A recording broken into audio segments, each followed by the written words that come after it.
Et nous bouclons notre randonnée du point de l'actualité avec notre compagnon du début de la semaine, Kodjovi, à maintenant compagnon de tout le temps. Kodjovi, à maintenant, bonjour. Bonjour Joël Tonji, bonjour également à nos amis téléspectateurs. L'actualité n'a pas fondamentalement changé d'angle, c'est le 28 avril, si proche désormais. Oui, dans 48 heures, les Béninois vont donc éventuellement se rendre aux urnes, sauf changement de dernière minute, oui, peut-être pour sauver la démocratie, comme certains l'entendent. Donc, s'il n'y a pas un sursaut de la part du chef de l'État pour arrêter donc le processus, dans 48 heures, effectivement, les Béninois se rendront aux urnes. Il y a des antécédents liés donc à cette élection d'anciens présidents de la République gazés au marché d'Antokpa. La presse est revenue sur l'information parce qu'un acte condamné de par le monde. Certains citoyens, même depuis l'extérieur, continuent pas à croire en la sincérité des dirigeants actuels à ce qu'effectivement la démocratie soit sauvée. Et de l'autre côté aussi, des voix s'élèvent pour que les élections aient lieu. C'est ainsi que va aussi la démocratie. Je voulais te dire, c'est ça qui fait la une des journaux ce matin. Et nous allons démarrer là avec Actu Express de Médéric François Gongo qui justement écrit, s'agissant des deux anciens chefs d'État, condamnation mondiale des actes rares de violence sur les anciens présidents de la République. Le Bénin devrait bien se passer d'une si violente humiliation, s'exclame le journal. Climat de terreur et de psychose générale, incertitude sur les législatives pacifiques et transparentes, vers un boycott général des législatives, des fondements d'une spirale d'instabilité, vers l'instauration d'un régime d'exception au Bénin démocratique, s'interroge Actu Express. Et puis législative, toujours, l'USL fait le choix du boycott. En tout cas, pour des législatives apaisées, l'appel d'Ambroise Agossin au peuple béninois. Il invite chaque Béninois au calme et à la sérénité. Le journal La Dépêche de lui emboîter le pas suite à son exclusion pour exiger des élections inclusives. Le PRD descend dans la rue et vous avez donc à l'appui la photo de Maître Adrien Ongwedji. Refus d'extradition de Kobe Kouché par la justice espagnole. Les avocats expliquent et puis processus électoral et action citoyenne. Social Watch marque son refus à une supervision des législatives non inclusive. La primeur, confusion préélectorale au Bénin. Ambroise Agossin invite le peuple béninois au calme.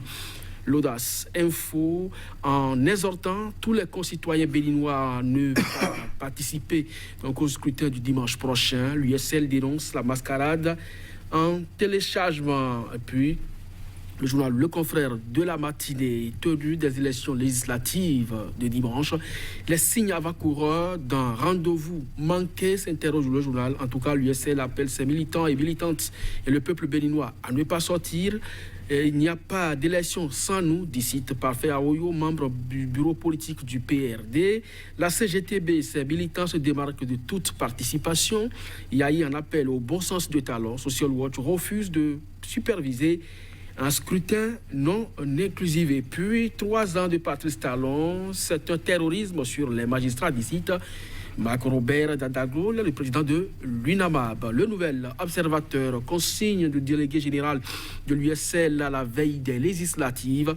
Nous exhortons tous les militants, militantes et concitoyens à refuser la forfaiture en ne participant pas à cette mascarade, tout simplement. Élection hack du 8e législature, Guy Constant et Oumi a déposé sa candidature et puis joute législative du 28 avril prochain. Social Watch ne supervisera pas le scrutin. Le pays émergent, marche forcée du pouvoir pour des élections législatives exclusives du moins. Le parti USL appelle au boycott total et invite ses militants à refuser la forfaiture. Poursuivons avec l'émergence, confusion préélectorale. Ambroise Agossin invite le peuple béninois au calme et fait ses propositions. Le journal Nassiara, cette fois, prolongement par la Sénat de la validité des cartes LEPI jusqu'en 2029. Politiciens et juristes interpellés, crise électorale au Bénin. La vision prophétique de l'ancien ministre Djemba Di Gateri, lire donc sa lettre adressée à Faure et à Ouattara, et puis face donc à La détermination de Patrice Talon d'organiser des élections législatives, l'opposition a-t-elle capitulé, s'interroge le journal Point Média d'ailleurs pour terminer. Élections législatives et exclusives, l'USL dénonce un coup d'État institutionnel. Elle invite ses militants à rester à la maison. Et puis législative forcée du 28 avril prochain. Peur sur le Bénin, s'exclame le journal. Une élection anxiogène à 1000 équations. Les institutions compétentes invitées à anticiper le pire. Et parlant donc de ces élections de dimanche prochain, l'UDBN appelle ses militants au boycott. Merci Kadjovi. Maintenant, nous démarrons avec Actu Express qui revient sur les images d'il y a quelques jours des deux anciens chefs de l'État. Actu Express nous rapporte que les images continuent de faire le tour du monde. Le Bénin pratiquement humilié à travers ces images. C'est pas pratiquement, ça sort quand même de l'entendement que deux anciens chefs d'État qui marquent un arrêt dans un marché international puissent être gazés. Mais au-delà des gaz, il y a eu des tirs. Maintenant, on ne sait pas si c'est à balles réelles ou avec caoutchouc. De toutes les façons, il y a eu des crépitements d'armes. Ce n'est pas des images qui rassurent et ce n'est pas des images qui honorent également la démocratie béninoise. Lorsque vous allez ailleurs dans le monde, et au Ghana, pour être plus précis, à côté ici, des anciens chefs d'État sont vénérés. Et lorsque vous allez en Europe, en France, quelle que soit leur divergence, lorsqu'il y a des intérêts majeurs qui doivent réunir la République, vous avez toujours le président Sarkozy et Hollande aux côtés de Macron. Et ça se passe également ailleurs. Les exemples sont là, légion. Donc ce n'est pas le Bénin qui fera donc exception en la matière. Et lorsqu'on apprend que pour des élections législatives, tout simplement, on est en passe donc de tirer sur des anciens présidents parce que lorsqu'ils sont gazés de cette façon, avec des balles réelles tirées en rafale là-dessus, ou des balles réelles ou en caoutchouc tirées de toutes les façons, ça ne donne pas une bonne image. Et la condamnation, elle ne s'est pas fait attendre. C'est de partout dans le monde que les gens ont dénoncé donc cet état de fait. Et là-dessus, effectivement, le Bénin pouvait et devrait même se passer d'une si violente humiliation comme Actu Express l'a écrit. C'est regrettable, mais le mal est déjà fait. Je crois que si quelque chose est à corriger à ce niveau, c'est bien sûr l'appel de ces anciens présidents qui ont demandé à l'actuel président Patrice Talon de sanctionner à la hauteur de cet affront le policier qui a osé d'une manière ou d'une autre les gazer ou tenter même de leur porter la main dessus. Oui, tout ceci, pourquoi? Pour les législatives. Oui, rien que pour ça. Mais l'enjeu reste grand à ce qu'il paraît. Alors, nous restons avec Actu Express qui nous rapporte que par rapport toujours à ces joutes électorales et à la formation politique de l'opposition, l'USL qui a pris position, elle appelle ses militants au boycott du scrutin. Oui, ça ne devrait quand même pas surprendre parce que vous avez parlé de l'opposition. Donc c'est l'USL, c'est FCBE, c'est aujourd'hui le PRD, DBN et autres.